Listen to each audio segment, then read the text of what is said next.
বনের ময়ূর ময়ূরীরা আর আগেকার মতো নৃত্য করে না। সবাই ওদের সঙ্গে তাকিয়েছে কখন ফিরে আসবে আমার মধুমঙ্গল। কিন্তু এখন আমি কি করি? প্রণাম চরণে গুরুদেব।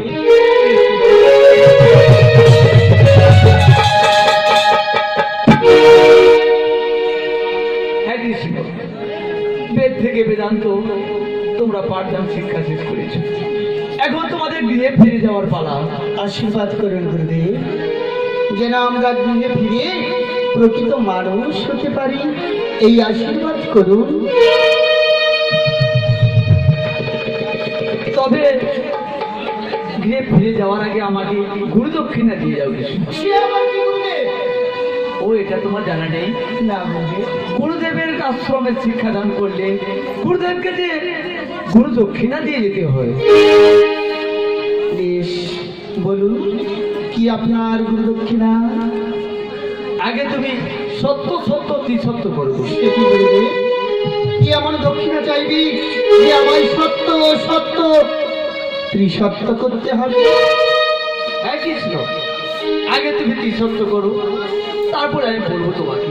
জীবনের সন্ধিক্ষণে জানিয়াছি তব চরণ যুগল, সেই চরণ যুগল সে তব কাছে করিল প্রতিজ্ঞা।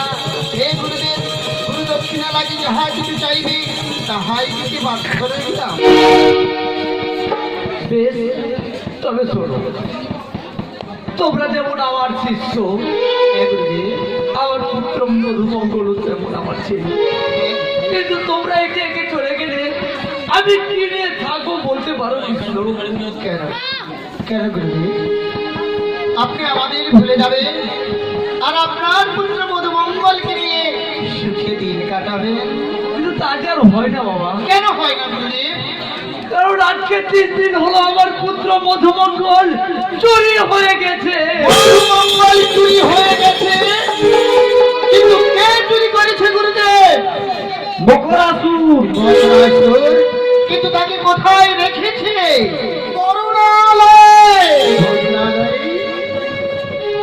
কৃষ্ণ, ওই মথুরাধিপতির মায়াবী বংশের চর মকরাসুর মধুমঙ্গলকে চুরি করে করুণালয় লুকিয়ে রেখেছে। কিন্তু কি করে চুরি হলো গুরুদেব, কি করে চুরি হলো? কংসরাজা চোর পাঠিয়েছিল মকরাসুরকে তোমায় ধরে নেওয়ার জন্য, কিন্তু সে যে ভুলক্রমে আমার পুত্র মধুমঙ্গলকে চুরি করে নিয়ে চলে গেছে। শান্ত হন গুরুদেব, শান্ত হন। ওই দৈত্যরাজ মকরাসুরের কাল পূর্ণ হয়েছে, মৃত্যু